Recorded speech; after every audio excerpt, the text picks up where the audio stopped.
Kwerekana ingene ibikoresho vyo kubaka matériaux de construction mu gifaransa bitegerezwa kuba bimeze atakanenge nico catumye ikigo gicungera ubuziranenge BBN gikoranya abahingura n'abadandaza ibikoresho vyo kubaka bigizwe na fera beton, isima, amatiyo n'ibindi kuri uno wa 30 Munyonyo. Ikigo BBN kikaba cerekanye ingene ibikoresho vyo kubaka nka fera beton, tiyo, insinga z'amatara bitegerezwa kuba bimeze iyo bitagira utunenge. Ku kibazo c'isuzumwa ry'ibikoresho biva hanze, Severin Sindayikengera arongoye BBN aremanga ko badafise abakozi bakwiye kumbibe kugira ngo basuzume ivyinjira. Hamwe novuga yuko muri ibi bikorwa dukora muri BBN dufise abakozi bakwiye ku mipaka kugira basuzume neza nobandi ko ndabesha. Nta bakozi bakwiye dufise, abakozi b'abahinga, ariko iki kibazo nkuko nabivuze mu nama kiri ku meza y'abakuru bacu. Turibaza yuko bizokunda.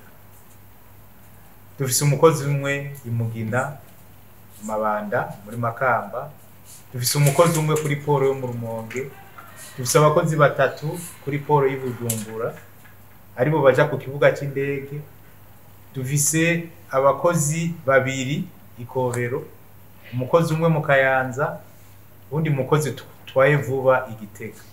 Uca wumva yuko mu Gatumba, Ruhwa, Mparambo, Gasenyi, Nemba, Gahumwo, ku Muragarazi hari yepfo muri za Kibago nta bakozi dufise.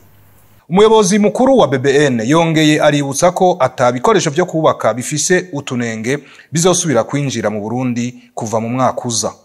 Hariho amafera beto yari yahagaritswe kuva mu kwezi k'umunani, ariko mu kwezi kw'icumi harabaye ikigongwe barazireka zirinjira gushika itariki imwe y'ukwezi kwa mbere 2024. Twari tuje kubabwira yuko iyo tariki niyagera yuko twebwe muri BBN tudakora ikintu n'igigushane cyane. Ibizoza mu nyuma si fera beto gusa, amabati, isima, amative, amaprofile, inzinga z'umuyaga nkuba, ikitazoba gikwije ivyangombwa. Ndibaza yuko dufise uburenganzira n'ububasha bwo kubihagarika.